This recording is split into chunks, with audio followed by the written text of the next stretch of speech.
Hello everyone, I'm Xiaojian from Tsinghua University. Today, I will talk about our work, Dependency Disentanglement with Horae. I will start with the background and motivation. Let's look at the storage chain first. From the table, we can see modern storage delivers higher bandwidth. In HDD, the single-head concurrency limits the overall bandwidth. The flash-based SSD has multiple flash chips connecting to the controller via physically isolated channels. This multi-channel concurrency continuously pushes forward the available bandwidth. Moreover, emerging non-volatile memory express (NVMe) unleashes the potentials of the storage. A latest NVMe SSD can offer nearly 6 GB per second bandwidth. In practice, data centers usually employ all SSD array to further aggregate higher bandwidth. Now, let's look at the topic of this talk. The write dependency defines persist before relation of a series of data blocks. It's important to the consistency of the storage systems. For example, it serves as fundamentals of the file system journaling and other techniques in the storage systems. To enforce the write dependency, the storage systems must provide storage ordering guarantee. However, modern I/O stack is orderless. Imagine that the application issues 3 ordered data blocks, desiring an order from 1 to 3. When passing through the block layer, the request may be reordered due to the OS level scheduling. Moving on, the device driver may reorder the request due to hardware timeouts and retries. Even worse, the black boxed device may have its own I/O scheduler and make the request further orderless. As we can see, the application originally desires a 1, 2, 3 order, but may finally receive a reversed order. So how can the application game the desired write dependency? To preserve the storage order, current I/O stack should process only one set of orderless I/Os at a time. As shown in the picture, the application firstly issues A1 to the operating system and waits until it has been processed by the block layer, device driver, and storage device. After that, the application starts submitting the next request with the same procedure. As we can see, this one I/O at a time fashion serializes the ordered write request. Such serialization conflicts with the concurrency of the SSD and OSDI array. We quantified the write dependency overhead using a benchmark. Using the iFile benchmark tool, we continuously issue 4 kilobytes write requests to up to 3 SSDs. The results are shown in the picture. The x-axis shows concurrent hardware queues, and y-axis represents the throughput in IOPS. The right line shows the ordered writes, and we find that the throughput of ordered writes is low and hard to grow.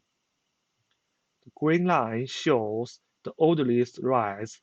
In contrast, the orderless writes without the write dependency can easily saturate the storage arrays. The gap between the two lines shows the write dependency overhead.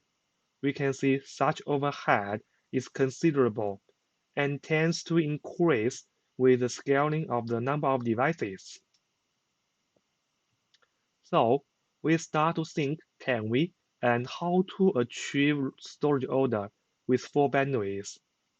The answer is yes, and we prototype a new I/O stack called Horae to achieve this.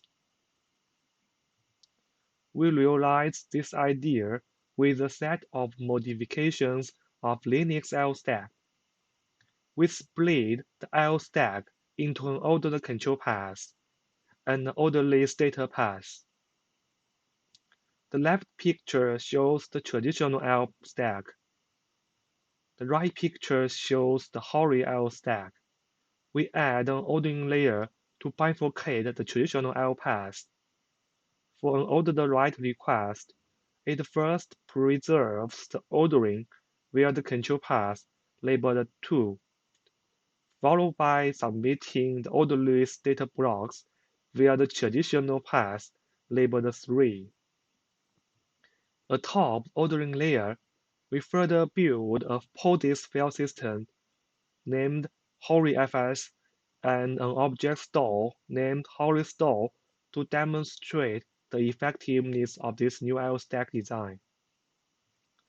Now, we introduce the key idea of Horae IO stack, the dedicated control path. Note that this new IO stack architecture can also make the storage systems more concurrent. We then present the concurrent durability commands and the in-place updates in Horae. Finally, we show two use cases, a file system and an object store. Let's see the way of Horae in guaranteeing the ordering. In the picture, we leverage the persistent controller memory buffer, CMB, a small region of the byte-adjustable non-volatile memory inside the SSD. The CMB is a feature already defined in the NVMe spec and is operated directly by the CPU via memory-mapped I/O. We construct a circular ordering queue structure on the CMB and use the queue structure itself to reflect the storage order. Each entry of the ordering queue contains the ordering metadata describing the write dependency. The ordering metadata consists of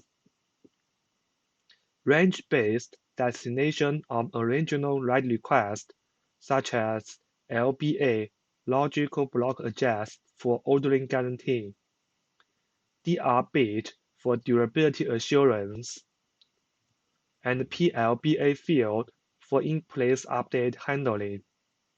Each ordering metadata is 16 bytes, and the CPU can persist it within around half microsecond. Therefore, the control path can be operated very quickly.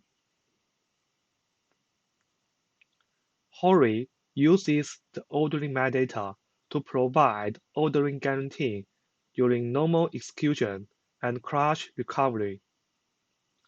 For a series of ordered write requests, Horae firstly persists the ordering metadata sequentially to the CMB, and responses to the upper layer system that the ordering is satisfied.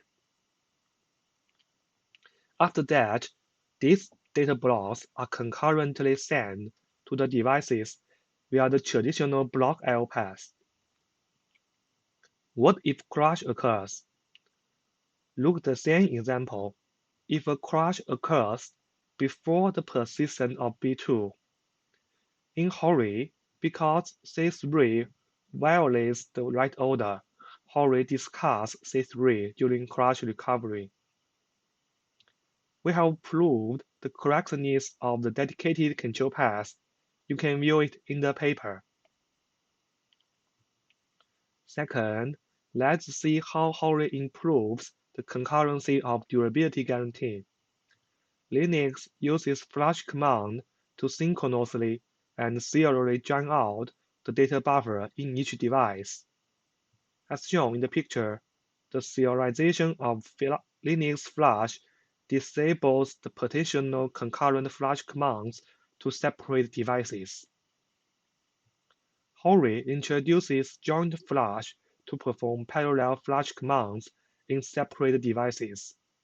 As shown in the picture, as the ordering is guaranteed by the ordering metadata, Horae flushes the devices concurrently.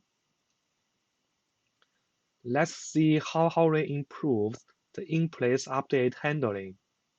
Classic I/O stacks serialize in-place updates. The user updates the file twice and serializes updates to the storage. Obviously, this disables the concurrency of the SSD. In Horae, in-place updates are parallelized through redirection. As shown in the picture, Horae naturally keeps the versions of the in-place updates in ordering queue. Therefore, Horae can redirect the updates to different locations of the device concurrently. In background, Horae merges the in-place updates back to their original locations. The control path separation also brings new design space to upper-layer systems. The file systems can separate the ordering from the durability and use the ordering control path for ordering guarantee. This picture shows the procedure of allocating write of ext4, a widely used journaling file system in Linux. To make a data block consistently durable, ext4 writes 3 data blocks: the data block D, the journal metadata JM, and the commit record JC. These blocks are sequentially persisted so as to ensure consistency. The HoraeFS, as shown in the bottom half, separates the ordering logic from the durability logic, like OPTFS and BarrelFS. In the ordering logic, HoraeFS returns when completing processing the ordering layer, without waiting for the completion. In the durability logic, the IOs of D, JM, and JC are concurrently processed by the underlying devices. Besides, the CPU processing of D plus JM and JC is overlapped with the IO processing. This concurrent IO processing and the overlap between the CPU and IO can reduce the single-threaded latency. Similarly, the transaction processing can be also improved. We demonstrate this by modifying the BlueStore, an object storage engine of Ceph. This picture shows 2 dependent transactions of BlueStore. A simple transaction consists of a line data block D and packed metadata and small write in a logsdb KV transaction. To enforce the dependency, BlueStore serializes the D and KVTS. Besides, it serializes 2 transactions by serializing 2 KV transactions. As we can see, a large fraction of time is spent on waiting for the completion. In Horae, the ordering guarantee is dedicated to the ordering layer without waiting for the completion. As a result, 2 dependent transactions can be concurrently processed as long as they invoke the control path serially. We evaluate Horae with a series of workloads at 3 levels: the block device level, file system level, and application level. The tested SSD ranges from SATA SSD to data center grade NVMe SSD. We compare Horae with Linux IO stack and Horae IO, a state-of-the-art order-preserving IO stack proposed by Cast and Samsung Company. We first evaluate throughput in block device. The x-axis shows the write size per IO, and the y-axis represents the throughput. We also run the same test in multiple devices. As we can see from the picture, Horae can easily saturate the bandwidth of the storage arrays. It outperforms Linux IO stack by up to 6.8 times and Horae IO by 2 times. This evidences that separating the ordering control paths is efficient. Next, we evaluate the file system performance on durability and ordering guarantee interfaces. The x-axis shows the number of threads, and y-axis represents the KLPS.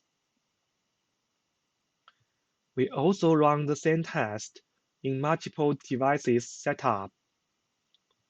From the results, we can see that HoraeFS achieves 2.2 times and 1.5 times LPS than EST4 and BerryFS, respectively. This is because in HoraeFS, the data blocks, the journal metadata blocks, and the commit record are concurrently processed by the underlying storage arrays. We further evaluate the application-level performance. Here, we show the results of MySQL with OLTP insert workloads. We test multiple scenarios, including putting all data in solo device, separating redo log using a dedicated device. The X title of the picture shows the order preserving interfaces that MySQL used. The fsync is the classic interface, and fbarrier is the new ordering interfaces of BerryFS and HoraeFS for ordering control. The y-axis shows the transaction throughput. We make two observations. First, Horae boosts MySQL performance by up to 1.8 times. This is because the transaction processing of MySQL is speeded up by the fbarrier and fsync interface of HoraeFS. Second, we find that a naive RAID 0 data organization brings considerable throughput job. This is because compared to manually distributing different types of data to dedicated devices, RAID 0 partitionally ruins the locality of the application data. We further show the performance of Horae Store compared to BlueStore. We test two interfaces, the durability interface apply transaction and the ordering interface queue transaction. The x-axis shows the number of independent sequencers, and the y-axis shows the transaction processing speed in TPS. In the legend, the S represents that we put all data to a solo SATA SSD. The M represents that we use SSD A, B, and C to separately locate data, read-ahead logs, and KV pairs. The results shows that Horae Store outperforms BlueStore by up to 2 times. We end with a conclusion. The write dependency overhead becomes more severe with the scaling of storage concurrency. We then re-architect modern L stack with Horae, providing a dedicated control path to reduce the write dependency overhead. Horae boosts file system level and application level performance by up to 2.2 times and 2 times. That's all. Thank you.